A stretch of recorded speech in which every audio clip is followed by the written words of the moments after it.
आणि आता महत्त्वाची बातमी आपण पाहूया। हातात होतं तेव्हा पवारांनी आरक्षणासाठी काही केलं नाही, आता पवारांनी आमच्या आंदोलनाचं नेतृत्व का करावं? मराठा आरक्षणावरून मनोज जरांगे यांचा शरद पवार यांच्यावर निशाणा। आता दगाफटका होऊ देऊ नका, नाहीतर 4 ते 5 समुदाय एकत्र येऊन विधानसभा निवडणुकीमध्ये उतरू, जरांगेंचा सरकारला पुन्हा इशारा। सोलापूरमध्ये सकल मराठा समाजाचं आंदोलन, मनोज जरांगे पाटलांच्या मागण्या पूर्ण करण्यासाठी मराठा समाज रस्त्यावर। मी निवडणूक लढवतो म्हणून मला बी टीम म्हणतात, वंचित भाजपची बी टीम नाही, उत्तर देऊन थकलो, प्रकाश आंबेडकर यांचं विधान। सांगली लोकसभेमध्ये माझ्याबाबत गैरसमज पसरले, मात्र सांगलीमध्ये आम्ही आघाडी धर्म पाळला, जयंत पाटलांचं विधान।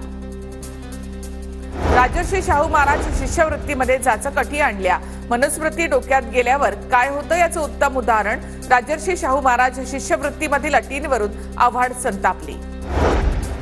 राज ठाकरे जुलैमध्ये महाराष्ट्राच्या दौऱ्यावर जाणार असल्याची माहिती, विधानसभा निवडणुकीच्या पार्श्वभूमीवर महाराष्ट्र पिंजून काढणार।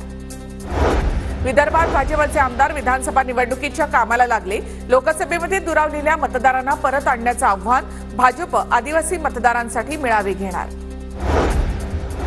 पंकजा मुंडे यांचा पराभव जिवारी लागल्यामुळे पांडुरंग सोनावणे यांची आत्महत्या, सोनावणे कुटुंबियांची धनंजय मुंडे यांनी भेट घेतलेली आहे। नाथ प्रतिष्ठानच्या वतीने 5 लाखांची मदत। माढ्याचे नवनिर्वाचित खासदार धैर्यशील मोहिते पाटलांनी उद्धव ठाकरे यांची भेट घेतली, मातोश्री निवासस्थानी भेट घेऊन व्यक्त केले आभार।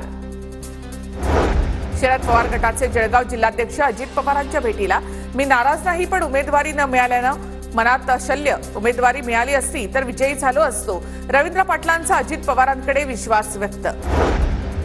मुंबईमध्ये जमिनींचा मोठा घोटाळा सुरू, जी जमीन सरकारची ती अदानींची, मदर डेअरीची जागा कुणाच्या खिशात घालण्याचा प्रयत्न सुरू, वर्षा गायकवाड यांचा सवाल। पंकजा मुंडे यांचं राजकीय पुनर्वसन करा, अन्यथा ओबीसी समाज भाजपला मत देणार नाही, अहमदनगरमध्ये पंकजा मुंडेंसाठी बॅनर।